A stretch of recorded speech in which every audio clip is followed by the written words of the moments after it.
Bonjour, Madame la secrétaire nationale, Monsieur le délégué national, chers amis responsables élus militants des Verts et d'Europe Écologie, c'est un bien grand honneur qui m'échoit de vous transmettre les regrets et les excuses de Jean-Marc Ayrault de ne pouvoir être des vôtres à l'occasion de l'ouverture d'une journée d'été 2010.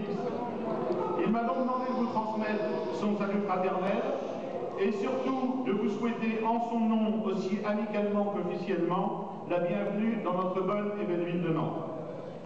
Président de la Sénitane, société d'exploitation de notre magnifique réseau de transport en commun, je ne peux qu'y ajouter mon embarras personnel que les travaux qui affectent la ligne de tram qui dessert habituellement ces lieux ne lui permettent pas de nous conduire jusqu'au bout. Mais c'est notre lot d'agglomération pionnière du tramway moderne en France que d'être aussi la première à devoir effectuer d'importants travaux de maintenance et d'infrastructures. Je suis sûr que vous ne nous en voudrez pas pour cette petite marche à pied supplémentaire. Je m'acquitte de la mission de vous accueillir avec d'autant plus d'entrain qu'elle me donne l'occasion de vérifier que mes collègues verts du conseil municipal, du conseil communautaire et celui du conseil général ont la bonne mine de celles et ceux qui, bien reposés, sont prêts à redoubler d'ardeur pour la poursuite de la mise en œuvre du projet que nous conduisons ensemble, avec quelques succès, semble-t-il, au service de nos concitoyens et du développement durable de notre métropole.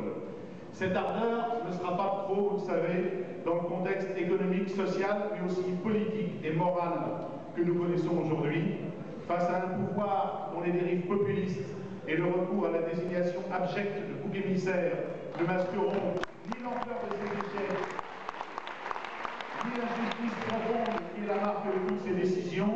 Nos compatriotes ont plus que jamais besoin d'élus locaux soudés dans une action cohérente et ambitieuse, solidaire, attentive à chacun au quotidien et porteuse de sens pour tous et pour l'avenir des territoires qui nous ont confiés.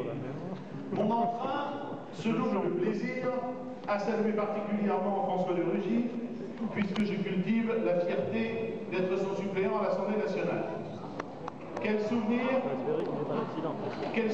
que cette campagne de 2007, joyeuse avant même d'être victorieuse, après que socialistes et verts de notre département ont décidé ensemble de démontrer que non seulement on pouvait reprendre une circonscription à la droite de Loire-Atlantique, mais qu'en plus, le député élu pouvait être issu des Verts.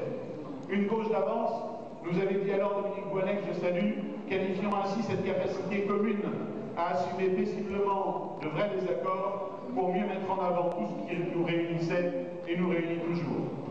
C'est pas un hasard si c'est en Loire-Atlantique et à Nantes que ceci a pu se produire. Travailler ensemble, agir ensemble, réussir ensemble n'est pas pour nous, je veux dire écologistes et socialistes, une découverte, une nouveauté. La liste Jean-Marc Ayrault, jeune maire de Saint-Herblain, deuxième ville de notre agglo en 83, s'intitulait déjà Liste d'union de la gauche et des écologistes. L'écologie politique est présente dans les équipes municipales nantaises autour de Jean-Marc depuis 89. Et si Nantes se voit reconnaître aujourd'hui quelques succès, notamment dans des domaines que les militants et élus écologistes ont plus particulièrement porté, notre affirmation de la diversité de la gauche comme sa première richesse, à la condition qu'elle sache se rassembler, et surtout notre capacité conjointe à faire vivre la pluralité dans le rassemblement, n'y sont peut-être pas pour rien. Oui, nous travaillons bien ensemble depuis longtemps avec d'autres, et oui, ça marche, oui, cela doit continuer, et ce qui est possible ici doit pouvoir l'être partout et à tous les niveaux. Voilà ce que je souhaitais brièvement vous dire avant de vous remercier d'avoir choisi Nantes pour cet important rassemblement, de vous souhaiter un bon séjour, certes studieux de ce que j'ai pu voir de votre programme, mais qui vous laissera le loisir, je vous le souhaite, de découvrir notre ville pour celles et ceux qui ne la connaissent pas encore. Un mot encore, j'allais conclure en vous souhaitant simplement, et comme il se doit, un bon travail. Mais je dois y insister au-delà du rituel courtois et l'apparence contenue de la formule. Les premières victimes de la crise que nous connaissons sont celles et ceux qui sont tombés et parfois retombés dans le chômage et la précarité. Le tramway dont je parlais tout à l'heure desservira à nouveau très vite ces quartiers populaires à quelques stations d'ici, qui concentrent les difficultés et qui en plus sont stigmatisés par le pouvoir actuel, alors qu'ils recèlent tout ce qu'il faut d'énergie, de talent, de créativité et de dynamisme pour contribuer à construire une société plus juste et mieux respectueuse de notre planète. Pour tous nos concitoyens qui sont aujourd'hui en grande souffrance sociale et qui ne voient d'espoir ni pour eux ni pour leurs enfants, La gauche a le devoir, Pascal Durand le disait à l'instant, de tout faire pour construire d'ici 2012 l'alternative à la fois mobilisatrice et crédible qui permettra l'alternance en 2012. Il n'y aura pas de victoire de la gauche possible, et encore moins de succès envisageable après la victoire, si les forces politiques qui la composent se présentent ensemble ou chacune, affaiblies ou minées encore dans je ne sais quel débat dont nous partageons trop souvent le secret. Il n'y aura pas de victoire de la gauche en 2012 si le PS n'est pas uni, rassemblé en ordre de marche et de bataille. Cela, c'est la responsabilité des socialistes. Mais c'est vrai aussi pour le courant politique que vous représentez, que vous portez, que vous incarnez, militants des Verts et de l'Europe Écologie. La gauche, ses électeurs, ceux qui veulent croire à nouveau en elle, ceux qui ne demandent qu'à se laisser séduire et entraîner dans une dynamique victorieuse, ont besoin que la composante écologiste du rassemblement à construire soit forte et organisée. Outre que personne n'a jamais pu me démontrer ce que nous pouvions, les uns comme les autres, gagner à la mauvaise santé du partenaire, même s'il est aussi un concurrent, la gauche est un corps qui a besoin de que tous ses membres soient en pleine forme pour avancer et pour gagner. Alors vraiment, je vous le souhaite, et tous ceux qui veulent voir en la victoire en 2012 vous le demandent, bon travail à Nantes.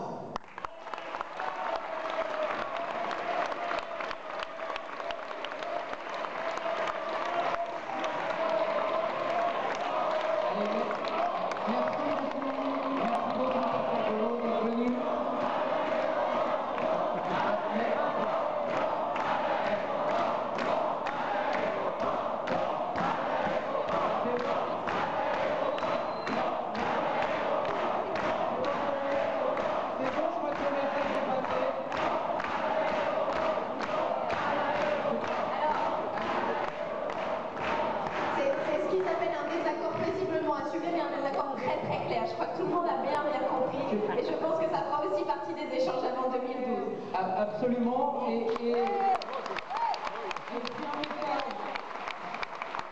un message doit passer, c'est que si effectivement en 2012 on veut tous qu'il y ait une majorité alternative qui gagne contre la majorité de Sarkozy, ça ne doit pas être à n'importe quelle condition et ça doit être aussi si vous prenez en compte ce que pense l'écologie politique.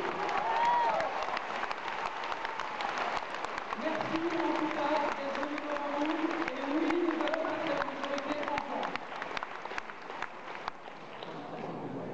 Alors écoutez, puisqu'on en est à parler local, avant d'annoncer la venue justement du député de cette belle circonscription nantaise, j'aimerais juste un instant, puisqu'elle est dans la salle et puisqu'elle est au premier rang, que vous puissiez, et debout s'il vous plaît, rendre hommage à la députée Annie Boursinov qui vient de gagner les places à Pau-Sénat, qui vient de gagner la circonscription familiale. Annie Boursinov.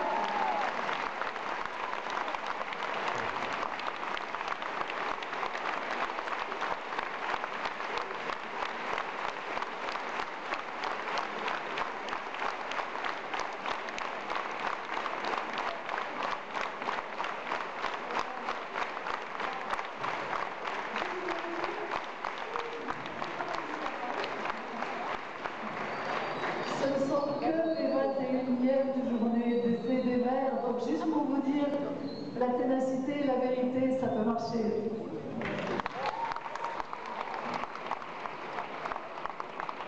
De Nantes, Monsieur François de Rugy.